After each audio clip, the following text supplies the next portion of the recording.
1900। ठीक है, तो मित्र मेला को पहले समझ लीजिए। तो मित्र मेला दरअसल में क्या था? मित्र मेला क्या था? ये आपका सावरकर बंधुओं द्वारा स्थापित किया गया था। सावरकर बंधु, सावरकर बंधु आप जानते हैं? सावरकर बंधुओं द्वारा ये स्थापित था। Established by, established by Savarkar brothers, established by by Savarkar, Savarkar brothers. अब ये सावरकर ब्रदर्स कौन थे? तो इसमें सबसे पहला जो नाम आता है वो आता है, आप सब जानते होंगे, गणेश दामोदर सावरकर। गणेश दामोदर सावरकर, गणेश दामोदर सावरकर। इसमें जो दूसरा नाम आता है साथी वो आता है वीडी सावरकर, अर्थात विनायक दामोदर सावरकर। विनायक दामोदर सावरकर, विनायक दामोदर सावरकर। नाम तो सुना होगा ना सबने, वीडी सावरकर। 1883 में जन्म हुआ और 1883 और साथ में 1996 तक का इनका जीवन रहा। अब वीडी सावरकर आप अक्सर नाम देखते होंगे, जैसे आज की हमारी जो केंद्रीय पार्टी है बीजेपी, तो बीजेपी के लिए एक आइडियल है ना? तो बीजेपी उनका आइडियल मानती है। वहीं पर जो दूसरा धड़ा है आप देखते होंगे हमारे देश में, जो कांग्रेस है, ठीक है, या अन्य जो धड़े हैं वो सब क्या है, इनके ऊपर अक्सर आपको प्रश्न चिन्ह लगाई देते हुए देखते होंगे कि सावरकर ने तो माफी मांगी थी और ब्रिटिश सरकार के प्रति अपने जीवन में, यानी कि 1921 के बाद में लॉयल रहे। 1921 तक का उनका जीवन जो है वो क्रांतिकारी जीवन रहा, इस देश को समर्पित रहा। तो इन सब सवालों के पीछे रहस्य क्या है, क्या सही किसकी विचारधारा है, क्या कारण है उनके माफी मांगने के, ये सब तो हम अगली कक्षाओं में पढ़ेंगे। ठीक है, जब हम गांधी जी को पढ़ रहे होंगे तो उस समय पर हम इनके बारे में भी वहां पर विचार करेंगे। ओके, तो उतना धीरे आपके अंदर भी होना चाहिए। तो 3 विनायक दामोदर सावरकर 1900 में, ठीक है, यानी 1899 में इसकी शुरुआत ही बनेगी और इसको सुदृढ़ किया गया, सुदृढ़ किया गया, क्या बोलेंगे, सुदृढ़ किया गया भैया 1996 में होगा। अरे 1996 नहीं, 1996 नहीं, 1966 होगा। ठीक है, क्या बोलेंगे यहाँ पर 1883 से 1966 होगा। ओके, 1996 निकला किया 1900 में, तो इसलिए इसके दो वर्ष आते हैं, हमेशा 1899 से लेकर 1900 आंसर होगा। यही सोसाइटी फिर बनी अभिनव भारत सोसाइटी। इसी का नया रूप है अभिनव भारत सोसाइटी। कौन सी? अभिनव भारत सोसाइटी। कब स्थापित हुई? एक आपका अगर मैं बोलूं एक संगठन बना था इटली में। इटली में एक संगठन था आपका तरुण इटली, जिसको बनाया था इटली के, आप जानते हैं इटली के आंदोलन में मुख्य व्यक्ति रहे थे मेजिनी। तो ये एकदम से उससे प्रेरित होकर के, किससे प्रेरित होकर के, नाम लिखें तो लिख लो इस बात को, किससे प्रेरित होकर के, तो हम कहेंगे ये आपका तरुण इटली, तरुण इटली एक संगठन था, यंग इटली नाम से आप सोच सकते हैं। और जो संगठन किसका था? मैजिनी ने उसको बनाया था, मैजिनी। तरुण इटली मैजिनी से प्रभावित होकर, मैजिनी से प्रभावित होकर। तो इस बात का क्या मतलब है? तरुण इटली संगठन क्या करता था? तो तरुण इटली संगठन एकदम से ऐसा संगठन था कि जिसको, जो केंद्रीय सरकार थी, यानी कि जो कंट्रोल करने वाली सबसे सुप्रीम संस्था थी, कि उसके खिलाफ आपका जो काम बनेगा या आपको जो कार्यवाही उसके खिलाफ करनी है वो सिर्फ शांतिप्रिय कार्यवाही नहीं होनी चाहिए, वह एक सशस्त्र कार्यवाही होनी चाहिए। सशस्त्र कार्यवाही, सशस्त्र कार्यवाही समझ रहे हैं? एक यानी कि आपका रिवोल्ट हो तो आर्म्ड रिवोल्ट हो, एक आपका अगर बोलते तो आर्म्ड रेवोल्यूशन होना चाहिए, अर्थात एक सशस्त्र विद्रोह होना चाहिए। अब वो सशस्त्र विद्रोह के लिए तो बहुत जरूरत है कि हथियारों की जरूरत पड़ेगी या आपका क्रांतिकारी विचारों की जरूरत पड़ेगी, तभी तो सशस्त्र विद्रोह होगा। तो उस सशस्त्र विद्रोह को इस सोसाइटी ने आगे बढ़ाया, जिसमें सबसे इंपॉर्टेंट काम किया किसने? आपका वीडी सावरकर। यहाँ पे याद रखना, छोटी सी घटना लिखें, पढ़ाई के लिए जाते हैं तो जब ये लंदन गए तो वहां पर एक संगठन चलता था, या बोले कि केंद्र हुआ करता था, जहां पर जो भारत के लोग पढ़ने जाते थे लंदन, यानी कि युवा लोग जो थे, जो यंग लोग थे, उन यंग लोगों की एक सभा होती थी, इकट्ठे होते थे और वो भारत के बारे में चर्चा करते थे कि ब्रिटिशियर्स वहां भारतीयों का दमन किस तरह से कर रहे हैं, किस तरह से ये ब्रिटिश सरकार वहां पर भारतीयों का शोषण कर रही है, तो उसके बारे में विचार मंथन होता था। और यंग लोग थे सारे, तो ये सारे लोग बैठते थे इंडिया हाउस में, इंडिया हाउस में। तो यहाँ पर याद रखना, यहाँ पर था एक India house, India house, India house. और इंडिया हाउस की स्थापना भी हुई थी इसी वर्ष 1905 में। कोई बता सकता है किसने की थी स्थापना? 1905 में हुई थी और ये स्थापना हुई थी लंदन में, लंदन में। यहाँ पे एक पुराना घर खरीद लिया था भारत के एक व्यक्ति थे, श्याम जी कृष्ण वर्मा। अभी भारत सरकार ने भी बनवाया ना इसका मॉडल इंडिया हाउस का, एक भारत के किस राज्य में बनवाया था बताओ? श्याम जी कृष्ण वर्मा। तो ये श्याम जी कृष्ण वर्मा क्या करते थे कि सभी स्टूडेंट्स को इकट्ठा करते थे, ठीक है, उनके अंदर आपका जो राजनीतिक विचार पैदा हो या क्रांति के लिए उनके अंदर भाव पैदा हो, तो यहाँ पर बहुत सारे लोगों से उनकी मुलाकात होती है। तो श्याम जी कृष्ण वर्मा रहे और यहीं पर एक व्यक्ति थे मदन लाल धींगरा, नाम सुना होगा आपने भारतीय इतिहास में, मदन लाल धींगरा, मदन लाल धींगरा। यहीं पे एक व्यक्ति थे आपका, अगर हम बात करें लाला हरदयाल, इनका भी नाम आपने जरूर सुना होगा, लाला हरदयाल जिन्होंने गदर पार्टी बनाई। हालांकि शुरुआती दिनों में इनके अंदर बहुत जोश था परिवर्तन के लिए लाला हरदयाल के, लेकिन बाद में हम आपको बताएंगे कि उन्होंने फिर उस गदर पार्टी को, मतलब उनका साथ छूट गया था, नाता खत्म हो गया था उनका 1914 में गदर पार्टी से। तो ये मदन लाल धींगरा जो थे, मदन लाल धींगरा को हम जानते हैं एक घटनाक्रम के लिए, क्योंकि अब ये लोग क्या करते थे वहां पर अपना गुप्त सभा करते थे, सीक्रेट मीटिंग्स होती थी वहां पर। तो उन सीक्रेट मीटिंग्स के बारे में खबर चलने लगी सब लोगों को। और आप जानते हैं ब्रिटेन में एक पद बनाया हुआ था 1858 के अधिनियम से, भारत सचिव। हम सब करके बताएं जी भैया, हम जानते हैं भारत सचिव को। भारत सचिव को 3 बजे की क्लास जो है आपका मंडे टू थर्सडे होगी, प्रैक्टिस सेशन, वो कहीं बता कहीं भी मदन लाल धींगरा जो थे आपका, तो वो भारत सचिव को एक खबर चल जाती है कि भैया इंडिया हाउस में इस तरह मीटिंग्स होती हैं। तो उसने क्या किया, एक व्यक्ति को अपॉइंट किया आपका, वाइली को, ठीक है, कर्नल वाइली। तो वो वाइली क्या करता था आपका, वो जाकर के, वो भारत सचिव का बॉडीगार्ड था वाइली, भारत सचिव की सिक्योरिटी में रहता था। तो उस वाइली ने जाकर के यहाँ जासूसी करनी शुरू की। अब इनके भी अपने गुप्तचर थे, ठीक है, ये भी जबरदस्त रिवॉल्यूशनरी थे। तो इनको भी पता चल गया कि वाइली हमारी जो है वो जांच पड़ताल करता है, हमारी जासूसी कर रहा है। तो इन्होंने उस वाइली की हत्या करवा दी। किसने? मदन लाल धींगरा को किस घटनाक्रम के लिए जाना जाता है, याद रखना, इन्होंने 1 जुलाई 1909 को, 1 जुलाई 1909 को, 1909 को, 1909 को, लंदन की बात बता रहे हैं हम आपको, कर्नल वाइली की हत्या करा दी। लिख लेना, लंदन में कर्नल वाइली की हत्या करवा दी, मर्डर ऑफ वाइली, हत्या करवा दी, करवा दी। ठीक है, तो इसी के लिए फिर मदन लाल धींगरा को, इसी एक्ट के लिए मदन लाल धींगरा जी को 16 अगस्त 1909 को फांसी हुई, 16 अगस्त 1909 को फांसी हो गई। फांसी क्या बोलेंगे, उनको 16 अगस्त 1909 को फांसी दे दी जाती है। अब इसी घटनाक्रम में नाम आया आपका वीडी सावरकर का, क्योंकि वीडी सावरकर भी किससे जुड़े हुए थे? आप इंडिया हाउस से जुड़े हुए थे। तो आपका चार्जेस किस पर लगे, यहाँ पर लाल लिखना, कौन कौन थे इंडिया हाउस में, वीडी सावरकर और नाम लिख लेना आप यहाँ पर, ठीक है। तो वीडी सावरकर या यहाँ पे लिखने कोई दिक्कत नहीं है, वीडी सावरकर। तो इनके ऊपर क्या हुआ, इन पर भी लिख लेना, इन पर भी हत्या का दोष, किसकी हत्या का दोष? वाइली की हत्या का दोष, वाइली की हत्या का दोष भी इनके ऊपर आया कि भाई वाइली की हत्या करना, ये भी सामने। लेकिन धीरे धीरे क्या हुआ ये कि वीडी सावरकर को खिलाफ पर्याप्त सबूत नहीं मिले, जो एविडेंस मिलने चाहिए वो एविडेंस नहीं मिले, तो ये इसमें बरी हो गए। अब इसी समय पर देश में एक घटनाक्रम हुआ था, नासिक षड्यंत्र, नासिक षड्यंत्र, वो बहुत महत्वपूर्ण है।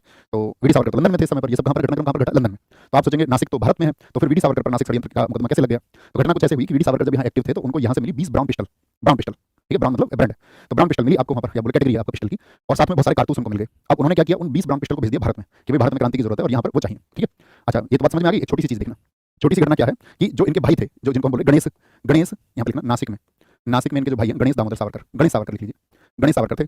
अब गणेश सावरकर जो थे आपका ये ब्रिटिश सरकार के खिलाफ में बहुत एक्टिव थे, ठीक है, और ब्रिटिश सरकार की आलोचना करते थे खुले तौर पर और क्रांतिकारी लेख लिखते थे। भाई उस समय ये सोशल मीडिया नहीं था ना, तो अपने बातों को कैसे पहुंचाते थे सब, तो अपने एक कागज पे अपने लिखे विचार और साथ में वो पर्चे लोगों तक पहुंचाते थे, ठीक है। कॉलेजेस जो थे आपका, जहाँ पर आपका यंग लोग थे, गांवों में जहाँ पर आपका नुक्कड़ होते थे, तो वहाँ पर वो पर्चे पहुंचाए जाते थे कि ब्रिटिश सरकार हमारा इस प्रकार से क्या बोलेंगे शोषण कर रही है। तो ब्रिटिश सरकार की नजर इनके भाई पर भी थी, ठीक है। अब इनके भाई पर थी तो इन्होंने क्या किया, ब्रिटिश सरकार ने इनके भाई पर शिकंजा कसा, क्योंकि इनके क्रांतिकारी लेखों के लिए, और इनको क्या सुनाएगी, सजा सुनाएगी, सजा, इनको सजा सुनाएगी, ठीक है। क्यों सजा सुनाएगी हम सब करेंगे, क्लियर है, किसके लिए सजा हुई इनको, क्रांतिकारी लेखों के लिए, क्रांतिकारी लेखों के लिए इनको सजा हुई। अब जो क्रांतिकारी लेखों के लिए इनको सजा हुई और वो सजा सुनाई किसने, वो सजा जो सुनाई वो जज था आपका जैक्सन, जज का नाम था जैक्सन। अब इन्होंने कहा अच्छा ब्रिटिश अधिकारियों को खत्म करो, तो इस जैक्सन की हत्या हुई। जैक्सन को क्या कर दिया गया, जैक्सन का मर्डर कर दिया गया, और जैक्सन की जो हत्या की गोली चला करके वो की लक्ष्मण कन्हेरे ने, लक्ष्मण अनंत कन्हेरे ने, लक्ष्मण अनंत कन्हेरे ने। घटनाक्रम समझ में आ रहा है ना दोस्त, लक्ष्मण अनंत कन्हेरे ने क्या कर दी, इनकी हत्या कर दी। अब इस बात के लिए ब्रिटिश सरकार ने 3 लोगों को फांसी दी, 3 लोगों को फांसी दी, ठीक है। किस किस को फांसी हुई थी इस घटनाक्रम में, क्या बोलेंगे, इसकी हत्या के लिए 3 लोगों को फांसी हुई, 3 लोगों को फांसी हुई, और 3 कमीशन बनाया गया, एक कमीशन, और उस कमीशन ने जांच की कि भाई ये जो हत्याकांड हुआ है, जैक्सन की जो हत्या हुई है, इसमें जो बंदूकें हैं वो कहां से आई हैं। तो ये बंदूकों के द्वारा आपको पता चलता है कि बंदूकों की जांच से पता चलता है कि बंदूकों को इन पिस्टल को भेजा था वीडी सावरकर ने, वीडी सावरकर के द्वारा ये बंदूकें भेजी गई थी। तो फिर उनके क्या बोलेंगे, उनके जो अरेस्ट का वारंट निकल जाता है कि वो कहां पर, लंदन में, तो भाई लंदन में गिरफ्तार करो। उनको भी सूचना मिल जाती है कि मेरे नाम का वारंट आया है, तो उस दौरान में वो एक रूसी जहाज में बैठ करके जाने की तैयारी में थे, ठीक है, मोरी जहाज उसको कहते थे। तो वहीं पर आपका उनको फिर ब्रिटिश सरकार ने आपका गिरफ्तार करने के लिए प्रयास किए, लेकिन मामला अटक गया 2 देशों के बीच का, क्योंकि जहाज था वो रूसी, लेकिन बाद में सरेंडर कर दिया गया ब्रिटिश सरकार को। और फिर आपका वीडी सावरकर को 1910 में जेल में भेज दिया गया, ठीक है। कहां पर, एक घटनाक्रम आपसे पूछूंगा भविष्य की क्लासेस में, क्या बोलेंगे, यहाँ पर छोटी सी जगह में लिख लेना। वीडी सावरकर को भी इसी मामले में 1910 में गिरफ्तार कर लिया गया, गिरफ्तार, और गिरफ्तार करके कहां भेज दिया उनको, सेल्युलर जेल, सेल्युलर जेल। और सेल्युलर जेल कहां पर स्थित है, ये अंडमान और निकोबार में। उस समय मतलब एक तो नेपाल की जेल थी जिसको कठिन जेल माना जाता था, है ना, जहां पर भारत छोड़ो आंदोलन के बहुत सारे क्रांतिकारियों को रखा गया, जहां पर राम मनोहर लोहिया जी को 13 दिन तक सोने नहीं दिया गया था। और एक भारत की सबसे कठोर जेल मानी जाती थी सेल्युलर जेल, अंडमान निकोबार पानी में, आप जानते हो अंडमान निकोबार की स्थिति तो सबको पता होगा ना। तो यहाँ से कोई क्रांतिकारी यदि कह दे तो भाग भी नहीं सकता है, तो एक तो पहली चीज ये। और यहाँ पर क्या था, बहुत कठोर सजा दी जाती थी भारतीयों को, और जो आपका ब्रिटिश सरकार के खिलाफ में ज्यादा आवाज बुलंद कर रहे थे उन सबको यहीं भेजा जाता था। यहीं पर फिर आप जानते हैं कि भाई उन्होंने आपका कमला, इसी जेल में कमला नामक एक आपका उपन्यास लिख दिया था, कमला, इसी जेल की दीवारों पर, ठीक है, कमला उपन्यास लिखा था। जब वो आपका ब्रिटेन में थे तो वहाँ पर उन्होंने लिखा था 1857 का संग्राम, हालांकि वो किताब पब्लिश नहीं होनी थी ब्रिटिश गवर्नमेंट ने, उस किताब का नाम था द वॉर ऑफ इंडिपेंडेंस 1857, 1857 का महासंग्राम। तो घटनाक्रम समझ रहे हैं समय पर क्या चल रहा था, अभिनव भारत सोसाइटी के द्वारा सबसे पेरेंटल ऑर्गेनाइजेशन थी जिसकी पितृ संस्था थी आपका मित्र मेला। तो ये घटनाक्रम भारत में हुए, तो इसके बाद में उन्होंने क्या किया, अनुशीलन समिति पर अपनी कमांड पूरी एकदम से बहुत मजबूत कर दी। बहुत मजबूत करने के बाद में क्या होता है, इसके बाद के खिलाफ नहीं होंगे। फिर सावरकर के वो बयान है कि भाई या तो मैं जेल में बंद रह करके अपने जीवन को खत्म कर लेता, या कम से कम उनको झांसे में ला करके बाहर आकर के भारत माता की सेवा के लिए कुछ क्रांति में कर पाता गुप्त रूप से। तो 2 विकल्प मेरे सामने थे कि या तो अपने जीवन को यहीं खत्म कर लूं, या किसी क्षमा याचना के माध्यम से या गुप्त तरीके से ब्रिटिश सरकार को चल के कोई योजना अपना लूं। तो इस सब के बारे में जो मत हम जब गांधी जी को पढ़ेंगे तो किस किस लोगों के क्या क्या मत थे और क्या सच्चाई है वो हम पढ़ेंगे। बात क्लियर है, इतनी छोटी सी बात क्लियर है। सूत्रधार, ये हम बात करें तो ज्यादा ठीक रहेगा। सूत्रधार मतलब किसके द्वारा ये घटनाक्रम रचा गया था, सूत्रधार कौन थे, फैसिलिटेटर कौन थे, फैसिलिटेटर कौन थे इसके, तो इसके फैसिलिटेटर थे रास बिहारी बोस, घोष नहीं, रास बिहारी बोस। 1907 के कांग्रेस के अध्यक्ष रहे सूरत अधिवेशन में वो रास बिहारी घोष थे। रास बिहारी घोष तो किस दल में थे बताओ, नरम दल की गरम दल। रास बिहारी घोष समझ के मत कंफ्यूज हो जाना, रास बिहारी बोस गरम दल के हैं और रास बिहारी घोष जो थे वो नरम दल के हैं। ये दिल्ली कंस्पायरेसी केस क्या था, आप सबको पता होगा कि बंगाल विभाजन किस वर्ष में रद्द हुआ, बंगाल विभाजन को डिसमिस कर दिया गया, बंगाल विभाजन जो पार्टीशन था उसको डिसमिस कर दिया गया था, और उसको डिसमिस किया गया था 1911 में।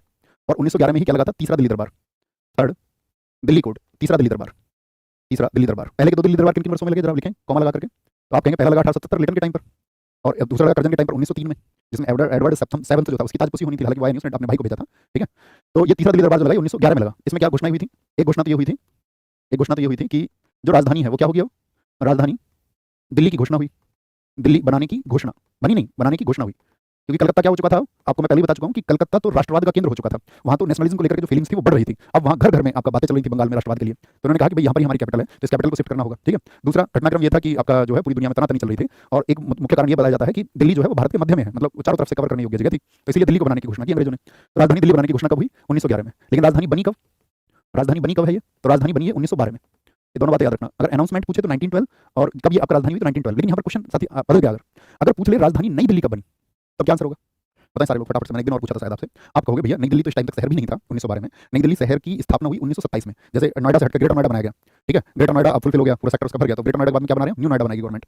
और फिर इधर आपका इंडस्ट्रियल के लिए सुपर नोएडा पे बात चल रही है, क्योंकि वो नोएडा वाली जगह फुल हो चुकी। वैसे जब दिल्ली में आपका जनसंख्या ज्यादा हो गई, दिल्ली आपका घिर गई, तो तब एक शहर बनाया गया 1927 में नई दिल्ली, लिखिए अपनी कॉपी में, 1927 में नई दिल्ली को बसाया गया, और नई दिल्ली को राजधानी बनाया गया 1931 में, 1931 में। तो नई दिल्ली पूछे तो 1931 और दिल्ली पूछे तो 1912, ये बात आप याद रखेंगे, ओके। एक घटना तो ये थी आपका, तीसरा दिल्ली दरबार रद्द किया गया था, रद्द। इसको जब रद्द कर दिया गया, और भारत में कौन आया था इस समय पर आपको 1911 में, तीसरे दिल्ली दरबार में जॉर्ज पंचम की ताजपोशी होनी थी यहाँ पर, जॉर्ज पंचम। और इसी के स्वागत में कौन सा गीत गाया गया था आपका, जनगण मन। और वाइसराय होता था आपका भारत में, जो वाइसराय था वो था हार्डिंग सेकंड था। समय आ चुका, उन्होंने कहा ठीक है मालिक कर दें क्रांति, कौन सी बड़ी बात है, क्रांति के लिए जन्म हुआ है हमारा, और किस बात के लिए जन्म आया, तो ठीक है। उन्होंने पता क्रांति कैसे होगी पता है, हार्डिंग सेकंड चांदनी चौक से गुजरेगा तो बम से गिराना है उसको। उन्होंने कहा ठीक है गिरा देंगे, कौन सी बड़ी बात है, बम से, पक्का, हाँ पक्का एकदम से, बताओ। तो इसके और बाकी लोग इसमें सहायक बने योजना में, लिखना उनके नाम भी। अन्य व्यक्ति कौन कौन थे इसमें, सूत्रधार, मुख्य सूत्रधार रास बिहारी घोष थे। अन्य व्यक्ति जो इस घटनाक्रम के लिए प्लानिंग की, बारूद वगैरह इकट्ठा किया, बम बनाए, तो मास्टर अमीचंद वो व्यक्ति थे, मास्टर अमीचंद, अमीचंद। और आपका एक व्यक्ति थे अवध बिहारी, अवध बिहारी, अवध बिहारी। और एक व्यक्ति थे इसमें, एक व्यक्ति थे बाल मुकुंद गुप्त। तीनों को फांसी हुई थी इनको, इसलिए इनका नाम याद रखना जरूरी है। लीजिए नाम इनका, बाल मुकुंद गुप्त, ठीक है। या हम कहें कि इनको तीनों को फांसी हुई बाद में, तीनों को फांसी इस घटनाक्रम के लिए, तीनों को फांसी हुई, तीनों को फांसी। और पहले तीनों को फांसी दी गई और बाद में बसंत कुमार जी, इनको भी फांसी हुई इसी घटनाक्रम के लिए, इनको भी फांसी दी गई। ओके, तो यहाँ पर हम क्या कहना चाह रहे हैं, अभी घटनाक्रम कैसे हुआ, हार्डिंग सेकंड अब हाथी पे बैठा हुआ था, हाथी पे बैठा हुआ था, ठीक है। और जो हाथी को चला रहा था आपका, जिसको बोलते हैं हाथी को, मतलब क्या बोलते हैं उसको, आप बताओ, बम्बर राइडर बोलते हैं इंग्लिश में, तो हिंदी में क्या बोलते हैं, हिंदी में, अरे हाथी, जो मैं भूल गया शब्द को, आप बताइए, आप बता पाओगे मुझे शायद, बोलो बेटा। तो वो बैठा हुआ था और ये भीड़ में जाके खड़े हो गए। अब तो हिंदुस्तान की औरतें तो देखती थी, अरे वाह क्या मतलब सेरेमनी हो रही है, कैसे बढ़िया जलवा हो रहा है, हम लोग बारात देखने के लिए चले जाते हैं, देखा ना तुमने, मोहल्ले में बारात चढ़ने लग जाए तो मजा आएगा, सब कैसे नाच रहे हैं, दूल्हा कैसा है। तो ये भी हाथी पे अपनी घरवाली के पास में बैठा हुआ था, उसी गली में जाकर के उसी भीड़ में खड़े हुए, साड़ी पहन के बसंत कुमार, साड़ी पहन के, ठीक है। अब उसकी घरवाली ने, हार्डिंग सेकंड की घरवाली ने पहना हुआ था हार, तो एकदम से बसंत कुमार ने कहा कि देखो उसका हार देखो, तो एकदम से जैसे सबने हाथ उठाया, बम फेंक के मारा, कि उठे हाथ में ये ना पता चले बम किसने फेंका था, और एकदम से बम बस थोड़ा सा चूक गया और महावत मारा गया, और ये बाकी जो लेडी हार्डिंग थी वो घायल हो गई। तो ये दिल्ली षड्यंत्र मामला है कि जब ये दिल्ली में इनका स्वागत हो रहा था तो उस समय हमारे क्रांतिकारी जीवित थे कि भाई ऐसे तुमको एंजॉय नहीं करने देंगे, है ना, ऐसे ही तुम खुशी मना सकते, भारत में सब सोए हुए नहीं है, क्रांतिकारी इस देश में जीवित हैं अभी और क्रांतिकारी अभी जिंदा है, ऐसे ही खुलेआम जश्न तुम्हारा, आग बनी आपका गदर पार्टी, गदर पार्टी कैसे जी, थोड़ा और विस्तार से समझते हैं। कनाडा पे लेके चलते हैं आपको, यहाँ से हिंदुस्तान से दिल्ली में थे, अब तुमको लेके चलते हैं कनाडा, कनाडा, कनाडा जानते हैं किस महाद्वीप में, बताओ, कनाडा, तो आप कहीं उत्तर अमेरिका में है।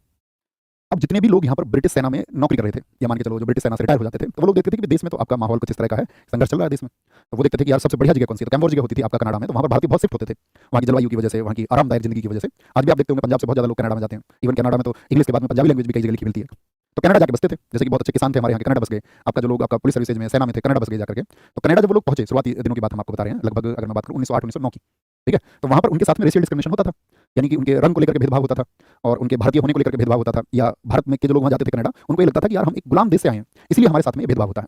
तो कहने का मतलब उनके साथ में रेशियल डिस्क्रिमिनेशन वहाँ पर था, एक जातीय भेदभाव होता था, ठीक है, भेदभाव था इनके कनाडा में, क्या बोलोगे, कनाडा में जितने भी भारतीय जाते थे उनके साथ में क्या होता था, भेदभाव होता था, एक कॉमन वर्ड है, इसको याद रख लेना। तो यहाँ पर दो भारतीय थे जिन्होंने इस बात को उठाया, तो तारकनाथ दास, तारकनाथ दास कनाडा में, कनाडा की बात कर रहे हैं, और दूसरे व्यक्ति थे इस समय पर आपका जीडी कुमार, कौन थे, जीडी कुमार। और इन दो लोगों ने भारतीयों के लिए पत्र लिखने शुरू किए।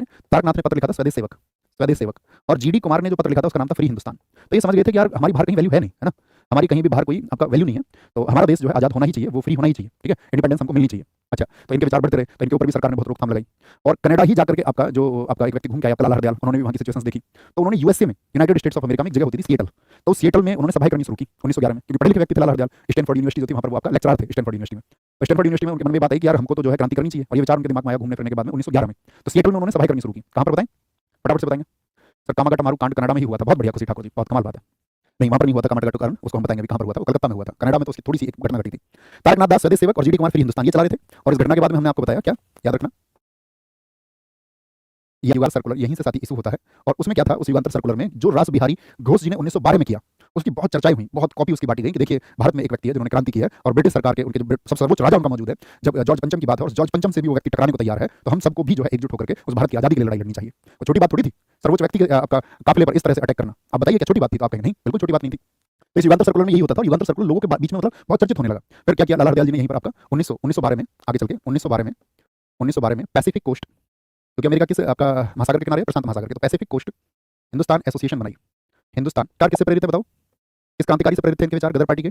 जैसे कि हमने आपको बताया कि इस समय शुरुआती दौर में तो ये किससे प्रेरित था, आपका युगांतर सर्कुलर ये रास बिहारी घोष से प्रेरित था। तो 1913 में गदर पार्टी की स्थापना हुई, और ये गदर पार्टी बनाई गई कहाँ पर, आपका सैन फ्रांसिस्को में, सैन फ्रांसिस्को, और सैन फ्रांसिस्को कहाँ पर स्थित है, यूएसए में, यूएसए में, ठीक है।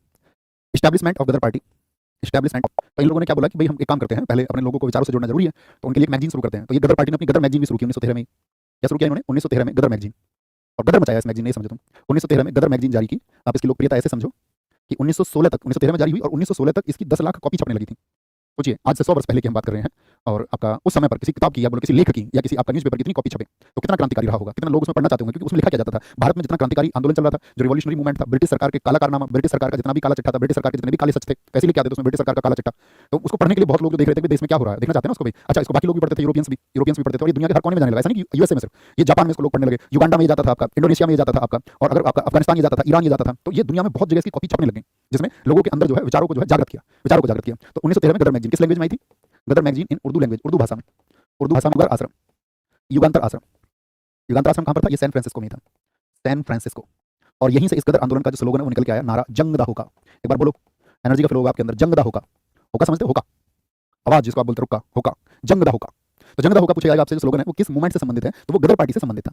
तो गदर पार्टी की स्थापना कहाँ हुई? अमेरिका में। लेकिन किस बात के लिए प्रयास करें? भारत के क्रांतिकारी आंदोलन को बढ़ावा देने के लिए। तो यहाँ पर क्या होता है आपका, इसमें जो आपका अपॉइंटमेंट्स थे, इसमें अध्यक्ष थे आपका गदर पार्टी में, अध्यक्ष अध्यक्ष प्रेसिडेंट बनाया गया सोहन सिंह भागना। प्रेसिडेंट कौन थे? सोहन सिंह भागना। जो जमींदारी दयाल को गिरफ्तार कर लिया गया, लाला हरदयाल की गिरफ्तारी, लाला हरदयाल की गिरफ्तारी। और लाला हरदयाल से लाला हरदयाल अरेस्टेड इन अरेस्टेड, वो जाने लगे थे कनाडा, कनाडा में शिफ्ट होने लगे थे। तो भारत से होकर के भारत में मतलब एक व्यक्ति थे गुरदीप सिंह सिद्धू। तो जो गुरदीप सिंह थे, उन्होंने गुरदीप सिंह ने जहाज खरीद लिया इस काम के लिए जापान से। तो उस जहाज का नाम है कोमागाटामारू। क्या है? एक जहाज है। देखिए एक बार क्या है ये जहाज, जहाज पानी का जहाज, उड़ने वाला नहीं, पानी का जहाज। तो ये पानी का जहाज होकर जाता था एशिया के बहुत सारे देशों में होकर के, आपका संघाई वगैरह, चाइना, जापान, इन सब के जिन व्यक्तियों को जाना होता था वो बैठ के कहाँ पहुंच जाते थे? कनाडा पहुंच जाते थे। अब चूंकि आप सबको पता है कि सिख बहुत सारे लोग थे जो गदर पार्टी से जुड़े हुए थे, तो सिखों पर विशेष दबाव था सरकार का कि भाई जो सिख मूवमेंट है वो कनाडा में नहीं बढ़ना चाहिए। तो सिखों पर रोक कैसे लगे? तो उन्होंने इस रोक के लिए तरीका देखा कि कोमागाटामारू जो जहाज आएगा कनाडा में, हम उसको एंटर नहीं करने देंगे। तो ऐसा एक जहाज था कोमागाटामारू। तो ये पहुंचा। अब ये जब पहुंचा तो इसके लिए याद रखना इसमें टोटल 376 यात्री थे, 376 पैसेंजर्स। देख लेना, ये पानी का जहाज था। 376 यात्रियों में क्या था? 340 सिख थे, 340 सिख थे आपका, 24 आपका इसमें मुस्लिम थे और 12 हिंदू थे। 24 मुस्लिम थे और 12 इसमें हिंदू थे, 12 हिंदू, 12 इसमें हिंदू थे। और क्या हुआ कि ये जहाज जब पहुंचा आपका, क्या बोलेंगे, जहाज पहुंचा कनाडा, जहाज कनाडा पहुंचा, तो इनको उतरने की परमिशन नहीं मिली। सिर्फ इसमें से जो परमिशन मिली उतरने की वो मिली मुस्लिमों को, सिखों और हिंदुओं को उतरने नहीं दिया गया। अब ये लोग तो उतार लिए, तो ये लोग यहाँ पे आपका बहुत, इनको बहुत बुरा लगा कि भाई यार ऐसे कैसे तुम हमारे जहाज को रोक सकते हो। लेकिन ब्रिटिश सरकार ने लगभग 2 महीने यहाँ पर इंतजार करवाया और एक नहीं सुनी। और इन्होंने बोला कि भाई तुमको तो वापस लौटना पड़ेगा अपने जहाज, यहाँ तुमको नहीं बसने देंगे हम। ये हुआ कनाडा में। और इसके लिए ऑफिशियल कनाडा ऑफिशियल्स की तरफ से माफी मांगी गई सन 2016 में कि हमने भारतीयों के साथ में ऐसी घटना की थी, हम उसके लिए शर्मिंदा हैं। देख रहे हो किसी चीज़ के लिए कब शर्मिंदा हो रहे हैं, कितनी चालाक दुनिया है।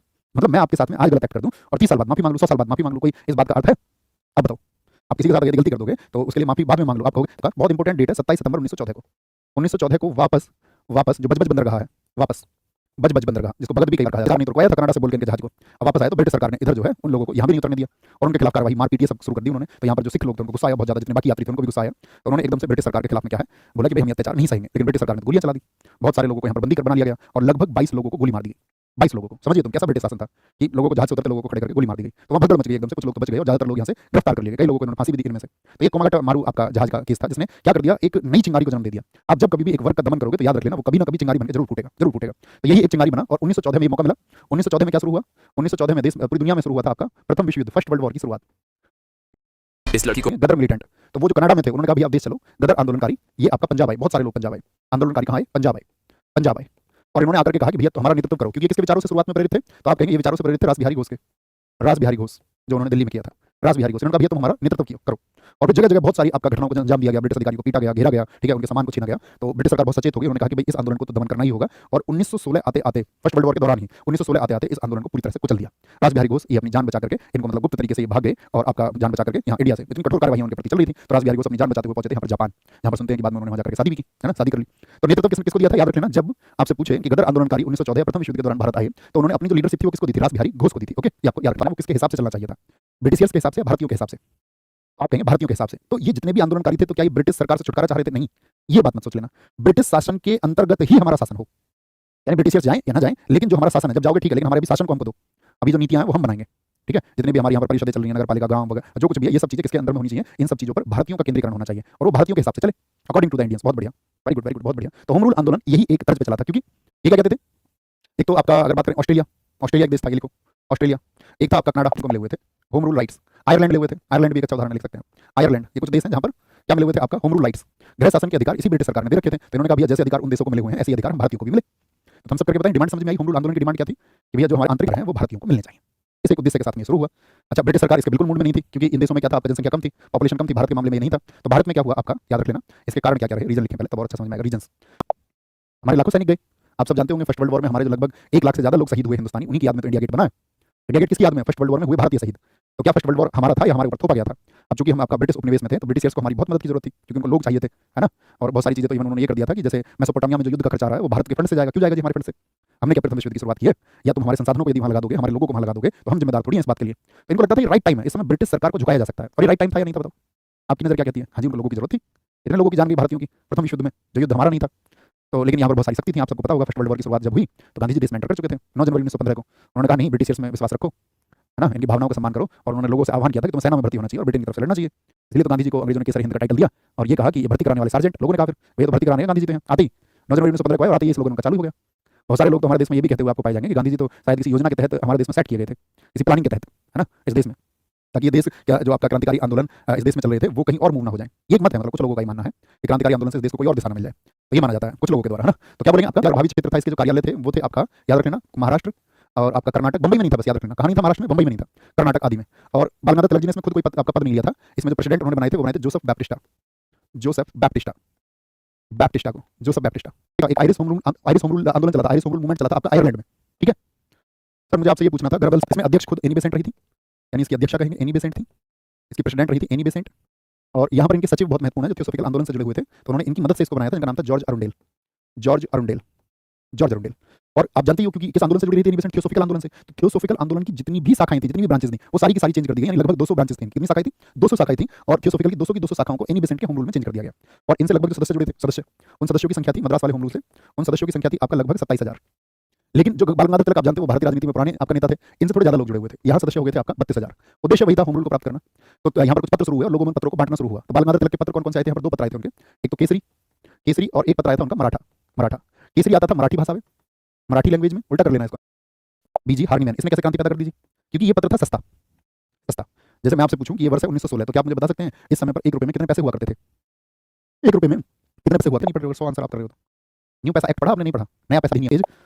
बहादुर सप्रू और आपका मोहम्मद अली जिन्ना सभी जगह शामिल थे, होम रूल में भी थे, कांग्रेस में भी थे, मुस्लिम लीग में भी थे, मुस्लिम लीग में भी थे, सब जगह। और ब्रिटिश सरकार पर एक दबाव बनाया, तो ब्रिटिश सरकार ने क्या किया, दिसंबर 1917 में एनी बेसेंट को रिहा कर दिया। क्या बोलेंगे, एनी बेसेंट कब रिहा हुई, 1917 में रिहा हुई, दिसंबर, रिलीज कर दिया गया इनको 1917 में। और इसके बाद में आप जानते हैं 1917 में तभी वो अध्यक्ष बनी कांग्रेस की अध्यक्षा बनी। कहां पर हुआ था वो अधिवेशन, जैसे रिहा हुई तो कांग्रेस की अध्यक्षा बनी थी। बोलो क्या करें, दिखाओ, मुकेश शर्मा जी। अरे यार नीचे गए, खो दिया तुमने, शर्मा जी रिट्रैक्टेड, ये वाला, अरे चलो छोड़ो कोई, अरे ये तो कुछ और कह रहे हैं, गायब करो इन्हें। अदर अदर लेटर्स, बोलो बॉम्बे क्रॉनिकल को जारी किया किसने, बीजी हार्नीमैन। बात क्लियर है, आगे बढ़े। फिर इसके बाद में क्या होता है, सबको समझ में आता है कि 2 होम रूल मत चलाओ, होम रूल 1 चलाओ। तो 1917 में दोनों होम रूल 1 हो गए, 1917 में दोनों होम रूल, फिर इसके लास्ट में जब ये अध्यक्षा बन गई तो क्या हो गया, मतलब 18 की शुरुआत थी, दोनों होम रूल क्या हो गए, 1 हो गए, both of home rules became unite. और फिर क्या होता है आपका 1920 में अखिल भारतीय होम रूल बना, पूरे भारत के लिए Akhil Bharatiya home rule, Akhil Bharatiya home rule बना। यार दोस्त घटनाक्रम समझ में आ रहा है ना, अच्छे से एकदम विस्तार से। अखिल भारतीय होम रूल बना कि क्या कारण थे, क्या घटनाएं घट रही थी, ठीक है। ऐसा नहीं कि होम रूल की स्थापना किसने की, पढ़ लेते हैं, ठीक है, इनका हेडक्वार्टर ये, इनके पत्र ये, चलो आगे। तो 1920 में अखिल भारतीय होम रूल बना, ठीक है, यानी कि ऑल इंडियन होम रूल, एक संस्था बना, all India home rule, all India home rule बना 1920 में। और इसके अध्यक्ष चुने गए गांधी जी, क्योंकि गांधी जी को भी क्या करना था देश में असहयोग आंदोलन, अध्यक्ष बने इसमें गांधी जी।